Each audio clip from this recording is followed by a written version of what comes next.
ایرانی صدر کے قافلے میں شامل 3 ہیلی کاپٹروں میں سے ایک میں موجود ایرانی اہلکار نے حکام کو تفصیلات سے آگاہ کر دیا۔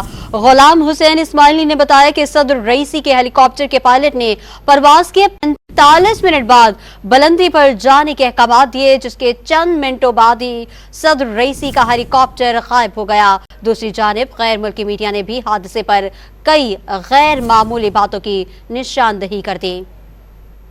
ایران میں حادثے کے شکار بدقسمت ہیلی کاپٹر سے متعلق مزید تفصیلات سامنے آ گئیں۔ ایرانی صدر کے قافلے میں شامل 3 ہیلی کاپٹروں میں سے ایک موجود ایرانی اہلکار غلام حسین اسماعیلی نے بتایا کہ ہیلی کاپٹروں نے پرواز کی تو موسم ٹھیک تھا، لیکن پرواز کے 45 منٹ بعد بادلوں سے بچنے کے لیے پرواز اونچی کی گئی۔ ایرانی اہلکار کے مطابق 30 سیکنڈ بعد ہی ان کے پائلٹ نے نوٹ کیا کہ صدر کا ہیلی کاپٹر غائب ہو گیا، جس کے بعد صدر کے پائلٹ اور صدر کے محافظ کو فون کیا مگر کوئی جواب نہ ملا۔ غلام حسین اسماعیلی نے حادثے سے متعلق تفصیلات سے آگاہ کرتے ہوئے بتایا کہ 6 منٹوں بعد نماز جمعہ کے پیش امام آل ہاشم نے کال اٹھائی اور بتایا کہ صدارتی ہیلی کاپٹر کو حادثہ ہو گیا۔ انہوں نے انکشاف کیا آل ہاشم کی موت ہیلی کاپٹر حادثے کئی گھنٹے بعد ہوئی۔ دوسری جانب خبر ایجنسی نے حادثے پر کئی معمولی باتوں کی نشاندہی کر دی۔ ملکی میڈیا نے دعویٰ کیا کہ ایرانی صدر اپنے دوروں میں عام طور پر روسی ساختہ ہیلی کاپٹر استعمال کرتے تھے، تاہم تبریز جانے کے لیے امریکی ساختہ ہیلی کاپٹر چنا گیا۔